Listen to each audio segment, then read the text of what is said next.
personal ambition ng mga politiko ay hindi kailangan ng tao ngayon.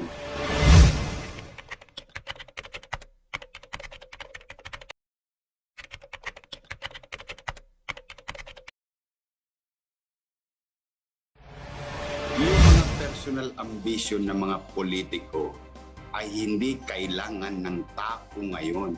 Ang kailangan ng tao ngayon, bakuna, trabaho, paano makaka-recover ang bansa.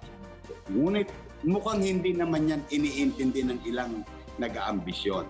Kasi they would rather do their political shenanigans in front, in the middle of this pandemic. And again, I will not engage that kind of situation. Wala na ba tayong kahihiyan sa tao? Parada rito, parada ron, poster dito, poster doon. Wala na ba tayong sensitivity? Na wala na ba yung pagmamahal sa kapwa? Puro na lang pagmamahal sa sarili, pamilya?